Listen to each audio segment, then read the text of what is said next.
A 75-year-old Utah man was fatally shot by the FBI last week. The Bureau has failed to provide any details regarding what events led to Craig Robertson being fatally shot. So far, we do know that Robertson endured a hail of bullets that Wednesday morning. He was later dragged from his home while bleeding out. After he was pronounced dead on the sidewalk, the FBI tossed a sheet over him and left him there for over 2 hours. Based on news reports, Robertson may have pointed a gun at the FBI after they came knocking on his front door at 6 a.m. last Wednesday. Reports suggest that that's what led to the shooting. But the FBI hasn't verified those details, so we reached out to the Bureau looking for clarification. The FBI denied our request for transparency by saying, quote, "We're not releasing any statements other than the following released on Wednesday. The FBI is reviewing an agent-involved shooting which occurred around 6:15 a.m. on Wednesday, August 9th, 2023 in Provo, Utah. The incident began when special agents attempted to serve arrest and search warrants at a residence. The subject is deceased. The FBI takes all shooting incidents involving our agents or task force members seriously." So that vague statement offers no information really validating what took place that day. The lack of information has us deeply concerned. Now, although we've submitted a FOIA request regarding the agent's communications that day, it's worth noting the FBI's SWAT team does not wear body cameras. So we reached out to other local law enforcement agencies in hopes that they were on the scene and were wearing body cameras that day. Provo Police Department did not respond, but the Utah County Sheriff's Office did. Sergeant Spencer Cannon told the absolute truth that, quote, "The Utah County Sheriff's Office was not involved, and I don't think we were aware of it when it happened. Of course, many of us became aware of it after the fact, but we were not involved in planning or carrying out the warrant." According to our sources, the FBI sometimes works with local law enforcement agencies when executing warrants just like these, just in case shots are fired. So our curiosity continued to grow after we learned the sheriff's office wasn't tipped off about the warrant being served at Robertson's home. The Department of Justice also dodged answering any questions regarding the warrant served at Robertson's home. They did provide us with a copy of the charges Robertson was facing. In it, they detail several social media posts in which Robertson allegedly threatened President Joe Biden. Robertson was charged with interstate threats, influencing, impeding, and retaliating against federal law enforcement officers by threat and threats against the president. Now, based on the selectively worded use to validate these charges, the magistrate judge's name is being redacted, the lack of communication with local law enforcement, and the lack of information being provided, we asked the FBI if Robertson's case was being treated as a domestic terrorist case. The FBI refused to comment. So what warranted the FBI using a SWAT team on a 75-year-old handicapped man's home at 6 a.m.? And joining us to help us understand all of this and where there is obvious anomalies is FBI whistleblower and former SWAT team member Steve Friend. Steve is also a fellow for the Center for Renewing America.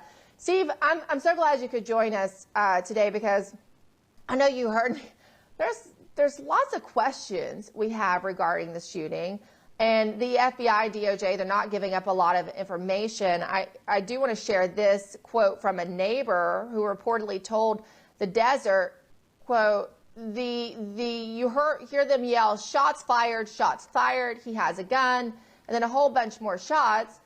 The FBI hasn't confirmed that yet, but based on your experience and what I've talked to other, people who would know regarding this, there's the question of why this excessive show of force from the start, right? Because to avoid a situation like this, from what I understand, and please correct me if I'm wrong, typically you would try to wait until the subject comes out. Maybe this man's going to run an errand. He's clearly probably not going to be armed, when his guard is down, and then you swarm him.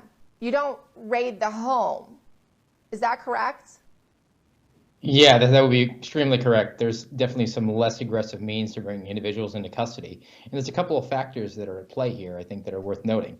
First, the threats that he initially made and were investigated regarding threats to Alvin Bragg, those occurred in March, about 5 months before this happened.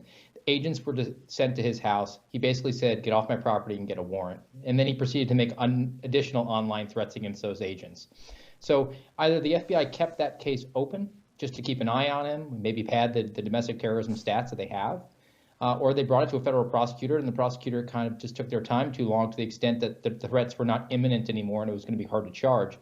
But the fact that the FBI then took those earlier threats that were 5 months old and used them to leverage this additional charging document to make it look like he'd made threats to the FBI, he made threats to a public official in New York, and now he made threats to the sitting president of the United States, I think bolsters the case and the imminent threat nature of this that would have justified using a SWAT team, at least in the mind of an executive who's running that office. And it's also worth noting that the special agent in charge of the Salt Lake City division was appointed last month, July 31st. So she's just assumed control there. And I think just the default nature in the FBI now when it comes to domestic terrorism is to send the SWAT team as opposed to using less aggressive means that you just devised and suggested was completely reasonable to me. Certainly this guy was not ambulatory, he was elderly, and it would be reasonable to me to just post somebody up at his mailbox and wait for him to come out using his walker and then bring him into custody. So let's talk about this timeline. This new official is appointed at this field office. Would this decision have been made prior to her arrival there in that position, or was she the one who decided this kind of use of force in this particular arrest? Well, she was appointed on July 31st, and I believe he made threats in August. So the timeline would, to me, seem that she would be the senior executive at that point. Now, she might have actually not have arrived yet. There's certainly a lag in time. There might be an acting special agent in charge who's sort of holding that seat warm for her. But either way, these threats were made in August. She was appointed in the last day of July, so the timeline overlaps with her leadership there. And there's certainly going to be I think the tendency here is a new special agent in charge or an acting special agent in charge. Those ranks are on your sleeve with Velcro as opposed to being sewn on. And I think your default is going to be to toe the party line. And you don't want to be the person who briefs J. Edgar Hoover Building, the 7th floor, and says there was a threat to the president. I sent a case agent to go and talk to that individual. It certainly briefs a lot better on the PowerPoint to say you sent the SWAT team. Yeah, absolutely. There's still, a lot of questions regarding exactly how involved she would have been. And I think, based on what you're saying, it sounds like they can keep a lot of this cloaked behind a veil because apparently it does seem as if they've probably treating him like a domestic terrorist. But Steve, we asked our law enforcement experts about the shooting. Based on what our investigation has so far turned up, they suggested this could be a 266 case, meaning Robertson, as I just said, may have been labeled as a domestic terrorist. So that is one reason they may have been deployed. And then we also asked the DOJ about how many times has the DOJ charged Americans making online threats to presidents. The DOJ says they do not keep these kind of stats. Now, we recall a time when Kathy Griffin posted a photo of her holding President Trump's decapitated head, right? The FBI and the DOJ did not get involved in this matter. Instead, the Secret Service just, picked up the phone and gave Kathy Griffin a call. So based on your time on the FBI SWAT team, did you ever bang on the doors of those issuing threats to presidents? Never to presidents. I actually was on a deployment for somebody who made threats against a sitting senator, and it was a very similar situation. So I was looking at what happened in Provo and just counting my lucky stars because it certainly was a situation where the exact same scenario happened where we breached the door and this guy was old and he was not very ambulatory and he just hadn't gotten to the door in time and was very angry. So when we tried to handcuff him, he was resistant to it, and as a result of that, a window was broken in front of his house. And just imagine a slightly different scenario where he was coming to the door armed, as you might do if there was loud banging at your door and you were woken up out of sleep.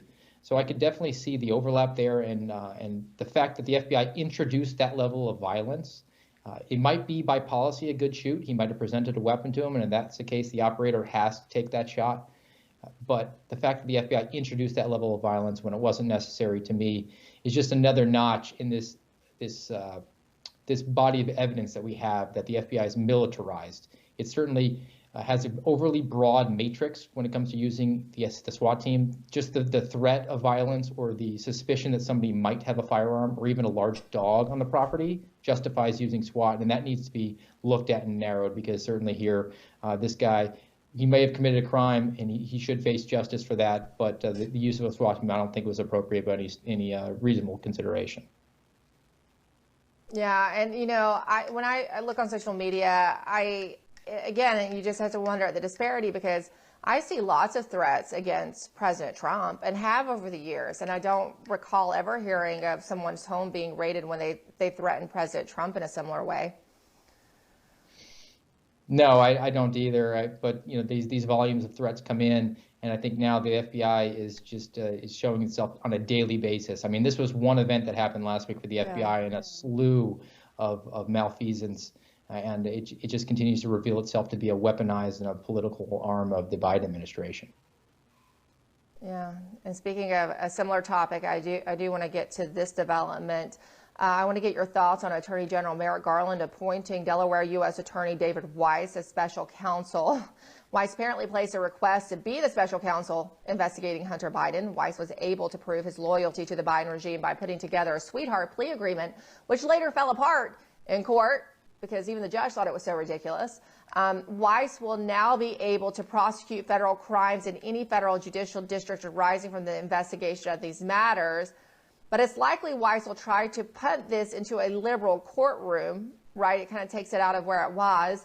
This will likely block the Oversight Committee from being able to get to Hunter because, again, Steve, I suspect they can just claim there's an ongoing investigation, as we often hear, specifically FBI Director Wray and Merrick Garland say when they're set to testify before Congress. And speaking of such, Merrick Garland is about to testify before Congress next month.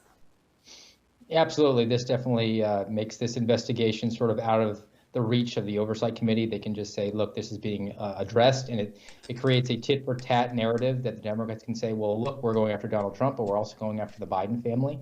But I'm going to be positive about this. I think that the fact that now this is out of the hands of the Oversight Committee and the Republicans on the Judiciary and Oversight means that they can actually refocus. Look, at last week, we had verifiable proof that Christopher Wray lied about the radical traditional Catholic intelligence report. We had proof that Elvis Chan lied about the FBI's involvement with Twitter. We had Charles McGonigal revealed to be pleading guilty, and that was somebody who was in charge of counterintelligence efforts, but he was actually paid by our foreign adversaries. You had Jackie McGuire, who was a special agent in charge of Philadelphia, who sent the agents to go arrest Mark Houck, and then was involved in an agent shooting of a dog herself inside city limits in Philadelphia, who was appointed to now executive assistant director of the training division of the FBI. And you had the shooting in Provo. That's last week in the FBI. So maybe the Oversight Committee can look at other things as opposed to this one crackhead in America. There's about 400 million other people that need them to do their jobs.